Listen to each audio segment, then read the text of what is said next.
Се враќаме во студиото, како што кажавме, тука е господинот Агим Јонус, политички аналитичар. Господине Јонус, добро дојдовте во студио 10. Добро ве најдов, не ми е прв пат и овде се чувствувам многу пријатно со вас. Да, секако, секогаш драг гост тука во телевизија 24. Ќе зборуваме за политичката ситуација, но ќе зборуваме за нешто што вие активно и го пишувате. Вие всушност пишувате за тие појави, за тие феномени, отприлика така и ќе анализираме состојбата. Една од нив е моментот на така наречена дестабилизација. Интересно е за таа дестабилизација почна да зборува премиерот Мицкоски, дека Дуј наводно подготвува некаква дестабилизација, Дуј негира, но сега и Дуј зборуваат за дестабилизација, но тврдат дека власта ќе ја дестабилизира Македонија со укинување на балансер и така натаму.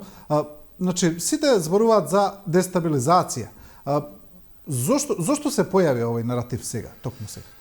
Ајде малку да ја баталиме дневната политика и да анализираме овој рекол ова, овој рекол она, малку да му пристапиме филозофски на ова прашање.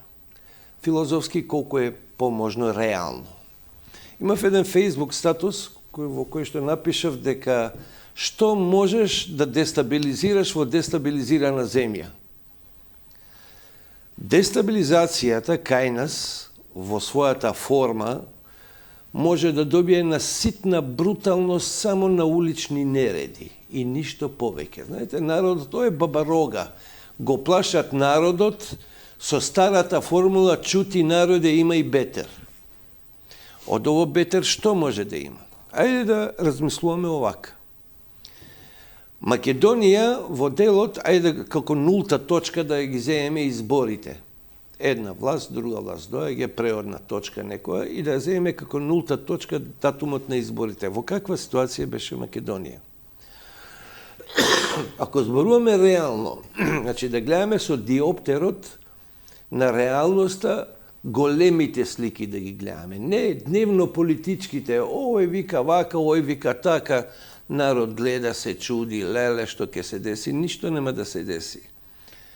Македонија реално е дестабилизирана веќе земја. Во која смисла? Реков, ќе зборуваме од филозофски аспект. Еден систем кој е тотално дисфункционален. Еден систем, една држава во која не постои коридор институционален, на која можеш од точка А до точка Б да дојдеш по регуларен, нормален начин, системски и така натаму. Значи, не постои системски коридор кој функционира, е веќе земја за која што можеме многу сериозно да размислуваме дали е тоа веќе полураспадната земја, дали е тоа веќе дестабилизирана земја, што подразбира стабилна земја. Стабилна земја подразбира систем кој функционира, кај нас ништо не функционира. Консеквентно, дали може да размислуваме и да кажеме, барем шатровачки, дека ова и онака нестабилна земја што има се дестабилизира. Сега, имаме два страшни елемента кои и се за загрижување. Едниот е дисфункционалноста на системот, кој го затекна ВМРО сега и очигледно, не дека не знае, меѓутоа ќе му треба многу време да создаде некаква чистка, адаптација и смирување на претходно оставената ситуација, за да може било што ново да инсталира и да направи. А втората е оној елемент за кој ретко кој дискутира, барем отворено. Чат пат некој ќе го чачне као тема, ама никој отворено не збори. Ова е земја во која што 32 години моделот на дивиде ет импера раздели па владеи. По многу основи, не е тука основа само етнички, по сите основи е доведен до совршенство. И значи ти 32 години живееш во систем на антагонизми. Во систем на антагонизми нивото, квалитетот и моделот на тој антагонизам се менува на разни основи. Имаше војна, имаше кризи, имаше улични нереди, имаше се и се што покажуваше и докажуваше дека во оваа земја животот не е мирен, дека сме реално заплашени и дека реално постојат многу фактори кои се дел од нив и вештачки, за кои што ова Македонија не може да биде здрава, права, квалитетна, секогаш има некој по тој систем на антагонизм кој е виновник. Добро, тогаш ајде да ги видиме мотивите. Зошто тогаш се прави? Зошто тој наратив сега се форсира или се нафрла врз граѓанството? Па има два момента тука. Првиот е, едниот се брани себе си за својата несигурност во тоа е власта. Кога зборуваме за несигурност, зборуваме за тоа дека, знаете, тоа е они авиони пресретачи, он ти пресретнува ситуација и вика, знаете што, ја ќе оправам ова држава, ама унапред ви кажувам дека оној ќе ја расипа. Во смисла, Али Ахмети, кој максимално и тоа го користи, jer нема, Али Ахмети, уствари со најавувањето за дестабилизација плаши мали деца. Што може да дестабилизира ова земја? Кој ќе им дозволи на ДУИ да направи сериозна дестабилизација? Американците нема шанси. Самите, прашање е колку имаат сила, моќ и влијание на терен, затоа што, пазите, не е за подценување ни онаа маса што ја носи ДУИ овој влен. Значи, се доведовме во ситуација внатре албански да има поделеност. Што значи се враќаме на оно што преска го реков. Во земја во која што е секој против секого, што може да се дестабилизира? Може само кибрито да запалиме државата, а кому служи тоа? Значи, приказната наративот за дестабилизирање на ова земја е приказна за мали деца. Ништо не може да се деси. Евентуално, како консеквенца на наративот кој се користи во јавниот политички живот, за антагонизми на етничка и се појако верска основа. Се разбереме, верскиот елемент е се појако присутен кај младите, што е страшно. Поделеноста е максимална више. Мала искра фали. На една маса народ, која што се уште нема доволно, да не речем ич нема, политичко-аналитичка свест, малко му фали да му дадеш петарда за да тој пукне. Еден пример само. Ти имаш маса, што може да се деси? Најстрашно. Најстрашно може да се деси па по автобуси да има тепачки меѓу деца, 1, 2, 3 настана кои може да подигнат народ на улица на протести. Ајде, симулираме ситуација. Ако некој сака да го злоупотреби, тоа може, меѓутоа не може тектонски промени да направи во земјата. Симулираме ситуација. Искачат од таа страна на Вардар, од Јаја Паша Чаев нааму, протести. Тие протести најлегитимно подразбираат пароли, најлегитимно подразбираат негодување, најлегитимно подразбираат некој да вика, да урла. Од тие, математички гледано, од 100 души, 50 се загрејани. Од тие 50, 20 се агресивни.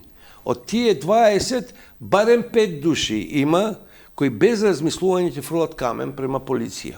Тресам. Полицијата има легитимитет да употреби сила. Полицијата има легитимитет да го чува уставот и поредокот и мирниот живот на оние што не се во демонстрациите, на обичниот граѓанин. Полицијата употребува сила. Генерално, клучната точка на таквите работи, како што имаме искуства, е тука негде кај Мавровка. Полицијата возвраќа, не сакајки, се повредува некое дете. Не дај Боже, нешто сериозно се случува. Отиде. 3 години само тоа ќе биде настанот. Тоа е дестабилизација во својот максимум. Значи, дестабилизација од аспект на она што сме го гледале веќе 2001, лево, десно, тоа е, босанците имаат една изрека, вика, причам ти причу. Немој, молим те. Да, особено сега и во контекст на она што се случува во Украина, во контекст на напорите на меѓународната заедница да не се прелее кризата на Балканот, бидејќи не е Македонија воопшто не е ни најцрна точка тука. Ама тука Македонија везе нема, Македонија е колатерална штета во сите комбинации. Поголеми проблеми на Косово и во Босна и Херцеговина. Да, посериозни. Посериозни, не верувам дека би сакале тука да се го трошат времето и енергијата тука за нешто посериозно. Дефинитивно Македонија не смее да писне повеќе од она што веќе писка, кој дозволува. Американците ако треба ќе сменат и коте и моте и овдека, ама ќе биде кој што они викаат. А они викаат нас сега ни требате такви какви што сте. Дали сте мајмуни, дали сте господа, дали сте добри, дали сте лоши, не е битно, овакви ни требате за геополитиката. Иначе не дека во Македонија не може да се променат нештата. Може да се променат секогаш. Има маса, има политички капитал, меѓутоа оној квалитетен политички капитал е ставен на страна. Во моментов, овие што се на сцена се потребни за геополитиката. Добро, господине Јунус, ако, како што вие велите, владе една политика на антагонизми, на поделби, на суди. Не, таа е веќе дефолт, таа е веќе, да, готово. Се извинувам што те прекинувам. Пази, ти кога 32 години водиш политика на етноцентризам, национал романтизам, антагонизам, на создавање на две општества во едно општество. Македонија има две општества во едно општество. Општеството Македонија е поделено на општество на македонци и општество на албанци. Секој еден што не го гледа овај чорав, просто чорав. Ние имаме амбиент кој што е апсолутно во својото секојдневие, мирис, вкус, органолептичко доживување на сите тие нешта, тотално црно-бели светови се тоа. Значи, проектот Едно општество за сите не успеа? Проектот Едно општество за сите беше убав само на хартија. Зошто? Надјаса, значи, победија оние кои не го дозволуваат тоа, затоа што е тоа политички капитал, оружјето на една огромна маса политичари, е токму тој антагонизам. Што повеќе антагонизми создаваш, тоа повеќе тебе ти е гарантиран. Обштествен имидж, обштествен статус, политичари, самото тоа подразбира привилегија. Привилегијата и позицијата се моќ, а што е моќта? Пари, друже, пари. Секој трет клошар стана милионер. Секој еден што се истакна малку со бусање у груди, јас сум албанец, јас сум македонец, јас сум турчин, јас сум ова, сите они си го средија животот. И ти имаш едно општество во која што народот се повеќе и повеќе го гледа тоа, меѓутоа нема механизми и нема начин да стане и да каже доста више народе. Добро, кога еве вака, кога сите зборуваат за една работа, сите партии формално зборуваат за една работа. Борба против корупција, владење на право, владење на закон, одење кон Европска унија, постигнување европски стандарди, подобар живот и така натаму и така натаму. Сите ги зборуваат истите наративи, ако видите, сите партии, без исклучок. Нема што друго. Но, зошто едноставно не седнат на маса сите тие главни политички играчи и не се обединат околу тие неколку постулати? Еден од нив е секако владење на право, број 1. Затоа што нема реален патриотизам. Што е патриотизам? Нема реален патриотизам. Ние имаме декларативен патриотизам. Никој не сака државата, луѓе освестите се. Највисока форма на патриотизам би било тоа да се обединат околу владење на право, закони. Па види, тоа е систем на крвни садови. Што е патриотизам? Кој ќе ми дефинира мене што е патриотизам? Бусање у груди, тетовирање овдека лавови или орли? Не. Патриотизам е грижење за сопствениот дом. Сите ја запоставија државата како свој дом. Сите се жалат на државата, а никој не е свесен, или барем, зборуваме за масата, нели, за оние кои што се играчи. Сите се жалат на државата, а никој не разбира дека тие се тие кои треба да ја изградат, да ја создадат, да ја оформат, да ја стабилизираат, за да може да се дојде до она вистинска равенка, држава, граѓанин, држава. Тој се грижи за државата, државата се грижи за него. Јас сега скоро бев у Берлин, град во кој е најголема бројката на мултикулти на едно место. Преку 100 и нешто разни националности, етникуми, групи и така натаму живеат во Берлин. Баш се погоди вечерта која бев, имаше демонстрации од една страна евреи, проевреи и така натаму, од друга страна арапи, палестинци, пропалестинци, миротворци и така натаму. На средина кордон од полиција. Значи, секој момент се очекува нешто да се деси, некој инцидент, нешто ова, нешто она. Кај ќе се деси, бе, она полиција е представува државата, вика, ало, не се зезајте, бе, човече. Ние го немаме тоа. Ние, во таква ситуација, што би имале? Би имале полиција, у која што едните на едните ќе им намигнува, другите на другите и може да го очекуваш свашта. Што сакам да кажам? Системот им функционира. Им функционира системот.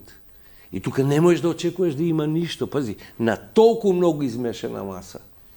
Повторно све да функционира. Па тоа може само држава која што има функционален систем.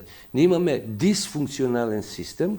Немаме држава која по своите основи функционира на тие извршни нивоа и ти викаш мене дестабилизација. Па ти мокар од вода не се плаши. Што имаш да дестабилизираш, поиш у Македонија? Ај земе со камења се фрлам. Ајде, еве повторно ќе ве прашам. Зошто не можат главните политички играчи да се обединат околу тоа, еве за ова што зборувате, дека знаат што е решението? Сите го знаат решението. Агендата не е таква. Агендата не е таква. Што е агендата? Агендата е, мислам, не би баш зборел на таа тема. Што е агендата?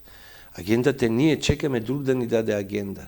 Ние немаме реален патриотизам. Ние албанците ја сакаат државата, ние македонците сами не си ја сакаат државата. Кога сите ние би си ја сакале државата, ние не би чекале никој да ни каже што да правиме. Прво би седнале, би се договориле, би проработиле на случајот, затоа што е Европа? Ние мислиме дека ако влеземе у Европа, ние ќе живееме ко цареви овдека. Не, ти треба прво сам да направиш дома да живееш ко цар, па после Европа ќе те прими или нема да те прими, ама ти не си гладен, не си жеден, не си незаштитен. Ние државата ја запуштивме. Македонија е ементалер сирење. Квалитетно, убаво сирење, ама 400 дупки има. Се додека тие дупки постојат во сирењето, не можеш да имаш квалитетен кајмак. Дечко, Македонија не ја сакаат ни албанците, ни македонците. Тоа е една жива трагедија. За да не биде генерализирање. Значи, таа маса која е конструктивна, таа маса која што е запуштена, ставена на страна се олицетворува на сите избори. Ти имаш 40% во просек, меѓутоа до 50 ќе дојде на следните избори, ти гарантирам, на луѓе кои не гласам за никого, не знам за кого да гласам, не ме интересира и така натаму и така натаму. Тоа е една општествена апатија. Апатијата доаѓа од разочарувањето. Но знаете што е проблемот, господин Јонус, што таа маса е невидлива во секојдневниот живот. Таа постои, да, евидентно е. Се извинувам, но е невидлива. Видлива е. Ќе видиш на автобуска како чека автобус од цегер у рука.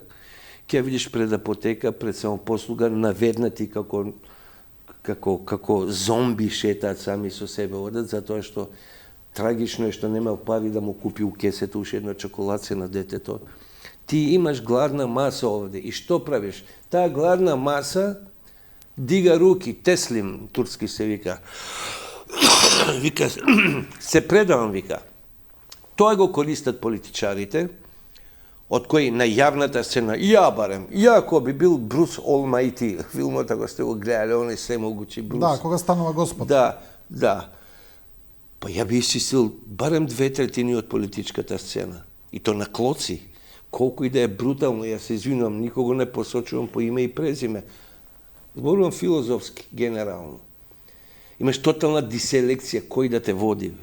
Имаш тотална диселекција кому каде е местото во јавниот живот, во политиката, во светот, во ова. Ние сме еден Амаркорд.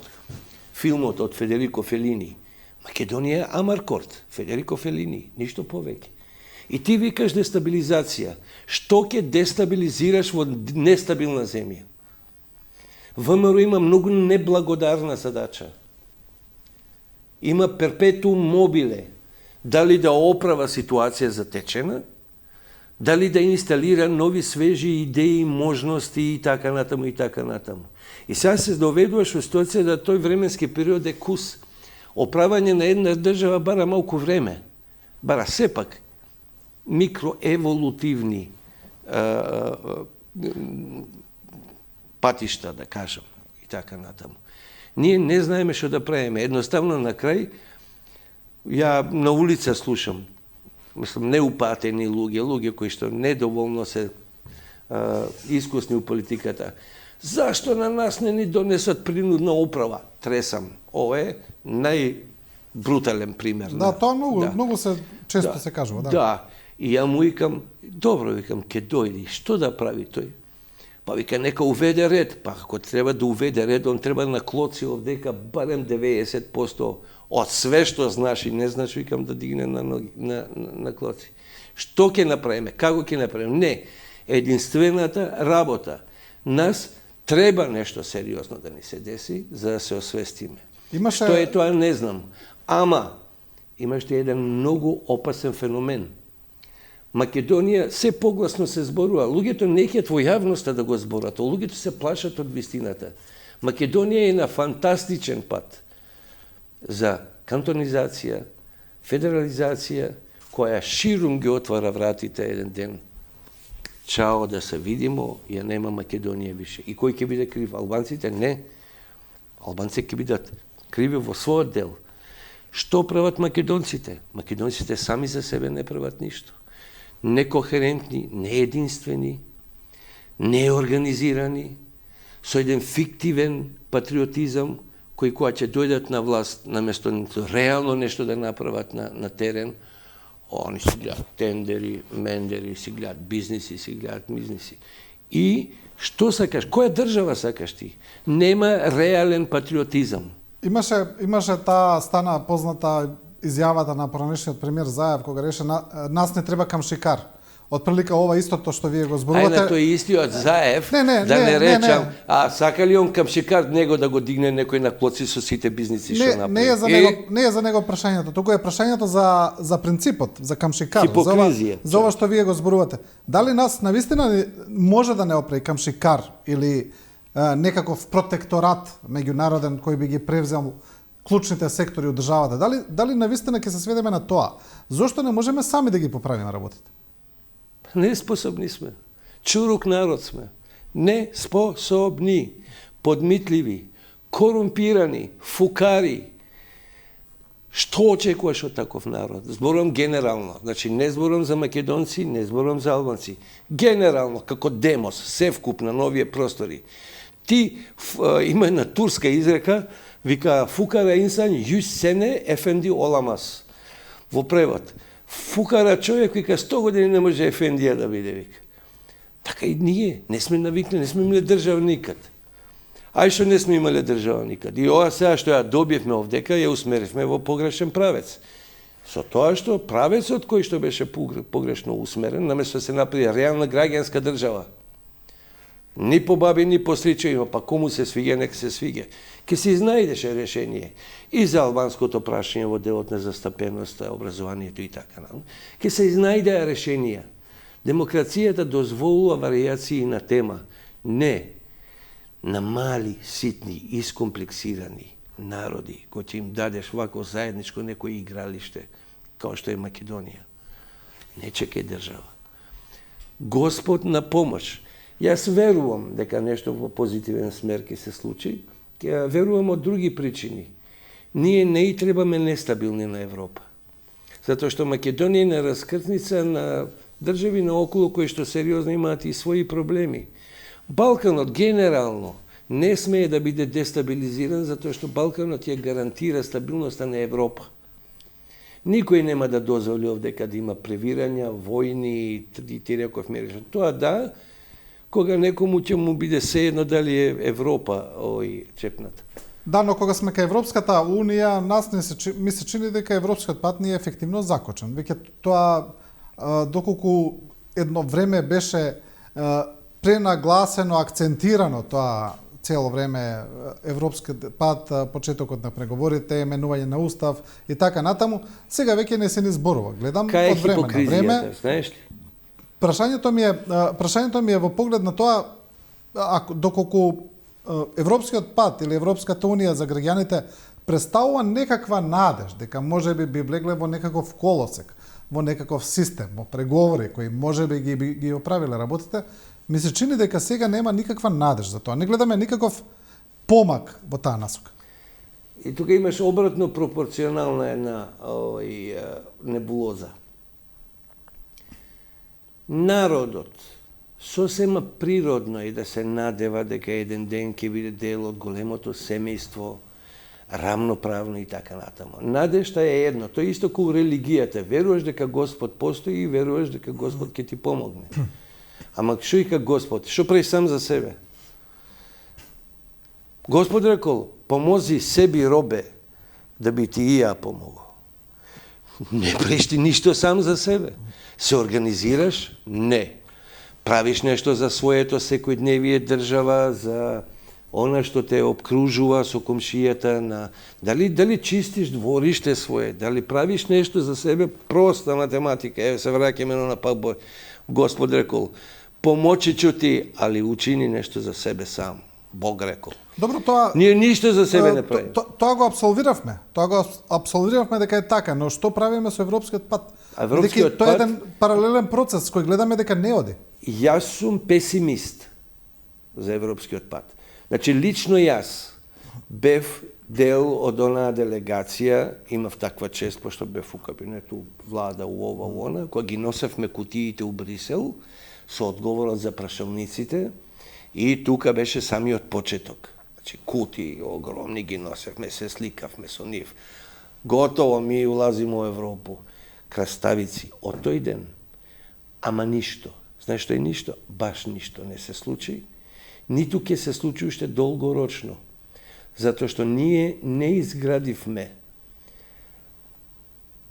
не извизуализиравме респект никаде.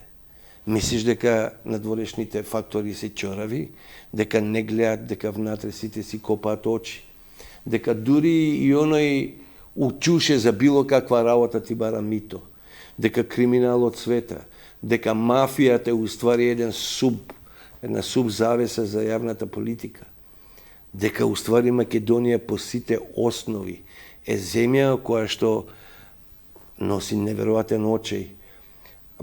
Прости се нештата. Сите се разочарани од државата, а никој не работи да ја оправи. Добро, но наративот кој се продава во држава од страна на политичарите во поглед на тоа, Европскиот пат е малку обратен. Дека Македонија е обесправена, дека за нас важат секогаш различни принципи, дека Европа игра дволично, дека ние сме жртва на европските интереси. Овој дел кој вие што го зборувате за домашната работа, никој не го спомнува. Сите го спомнуваат, само ја спомнуваат улогата на жртва. А што да прави кога е неспособен? Ние имаме неспособни политичари. Респект на поединци. Значи, да не биде генерализирам. Секоја чест не дека нема квантум на паметни луѓе. Зборуваме за маса. Зборуваме за еден огромен број на залутани луѓе во политиката. Зборуваме за една неверојатна широка лепеза на луѓе на кои што ти не знаеш како успеал да стигне таму. Те представува човек кој што уствари има, кој што е многу поминорен од тебе во капацитетот на знаењето, умењето, меѓутоа ти немаш шанси, ти ќе останеш дома, он ќе те представува тебе. Значи немаше селекција во Македонија уште од самиот почеток на кого каде му е местото, кој смее да биде јавна личност, кој смее да се бави со политика, кој смее воопшто институционално да застане да води било каква институција. Сите удрија на нешто, јас сум обесправен само затоа што сум албанец. Македончето вика, ама ние ово, она, лево, десно. И кој на кого? Еден према друг, друг према трет, четврт према пети. Во меѓувреме, сега, веројатно ќе звучи малку несериозно, меѓутоа ќе се вратам на една народна, вика, кај што се караат двојца, третиот користи. Тој третиот беше една огромна болумента од луѓе кои немаа леп да јадат. И викаат, пази, овие се будали. Ке се умешаме у политика, ке направиме пари. Ти имаш денеска маса луѓе кои до вчера немале ни за лепи маргарина, а денеска имаат стада јагниња. Значи, Македонија беше елдорадо за богатење. На која основа? На основа на емоција. Наши, ваши играј на таа карта. Што поише играш на таа карта, тоа си боли. Ама овие нашија против вашија, важи, ја ти намигнувам тебе, ти ми намигнуваш мене. Правиме ли твртутма? Правиме, бам. Ето теби комад, ето мени комад. Значи, Македонија го направија, предпријатие ја направија. И ја тоа неколку пати сум го кажал, Македонија стана акционерско друштво на етноцентристички модел на водење на политика. Ти имаш 20% од држава, имам 10%, онај дај му 2%, ти реков ми рече. Така, консеквентно се дели и системски на позиции, на центри на моќ. Самите моќи се адекватни на процентот што го имаш ти како кажи го, акционер во оваа држава. И Македонија е тачно, нема подобра дефиниција за оваа држава, освен акционерско друштво на етноцентристички модел на водење политика. Да, добро. Еве за крај, бидејќи мислам дека бевме доволно самокритични, не нереално, туку реално. Да. Се извинувам да не бидеме несериозни, меѓутоа мене онака имиџот на малку по. Бидејќи тоа е ретко слушаме само критика, слушаме само а на тема има на само критика. Секојаш, да. Вика извини, на израз мене јавно ме обвинуваат, стално ме обвинуваат и ќе го кажам тоа затоа што тоа е дел од мене. Кога некој ќе стане и ќе каже луѓе, ми смо стока. Па како смееш тоа да го кажеш? Не, овој си ја кажал вистината. Тоа е самокритика. Има една тема на самокритика. Македонците да станат да кажат ми смо џубре, албанците да станат да кажат ми смо џубре. Секој за себе да каже колкаво џубре. Ајде да го исчистиме џубрето. Има златни луѓе, има златни македонци, златни албанци, златни од сите етникуми. Никој не им дава шанса. Не комерционални се, не прават дубари, не крадат, не лажат, не манипулираат. Таквите се немодерни, некомерционални типови. Ние по кафани гледаме албанци и македонци се дружат, се загрлеле, пијат, јадат, браќа, кумови, крв сечат, ќе станат браќа. Таквите се некомерционални типови. Комерцијални типови се овие од една страна соловите викаат, гасни комари за овие од друга страна викаат, мафта цорелот вика, еден нема да ги оставиме. Тоа е бизнис, друже мој, политички бизнис. Македонија, сите ја презираат, а никој ништо не прави за нејзе. Многу е лошо кога еден народ си ја презира својата држава. Не ја презираат албанците, и македонците ја презираат, ама никој не ќе јавно и отворено да зборува за тоа. Повторувам, јас како Агим Јонус, тврдам дека ова Македонија има луѓе. Тврдам дека има златни луѓе и способни луѓе. Нису умоди, друже, никој им не да шансу. Еве за крај, не успеа ни едно од тие обиди за трето движење, за трета сила. Ја бев тој што покрена еднаш. И вие еден од ние, но и многу и пред вас, не сте само вие. И што сакаш, ти доаѓаат дома, ти досаѓаат, ти претат, ти ова. Све што беше иницијатива у корен, ногите им ги пресекува. Или фанфалала убаво ги платија, или ако имаше некој проблем, кредит подугачок и да му го плати. Се плашат ли од навистина едно такво реално движење? Елитите?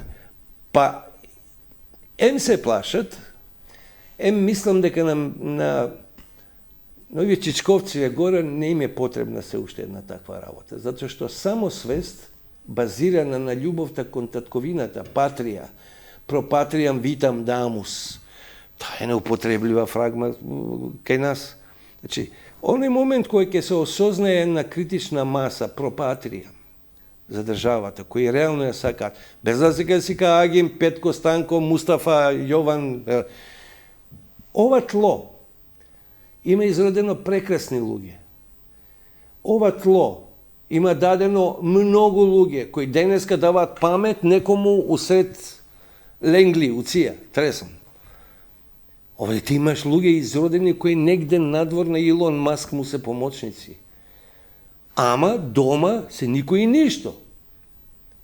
Никој и ништо. Зашто? Нису потребни. Зашто? Па дошле чобани на власти. Не ови актуелни век. Генерално 32 години. А тој допрва треба да помине еден живот у кој што носи лаковни ципели. Чека мора лечи комплекси типот. Да го возат со кола. Па да направи некој динар, па за она услуга на онамо, немој мене, то ти исто кој ние селскине доктори. Знаеш, им носеля кој кокошка ќе му однесе на докторот, кој ќе му однесе јајца у село, знаеш, оно као у име хвала.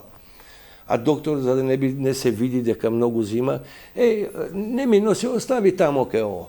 Јевоте, Македонија е акционерско друштво на етноцентристички модел на практикување политика. Енде, додека е така, јок Македонија.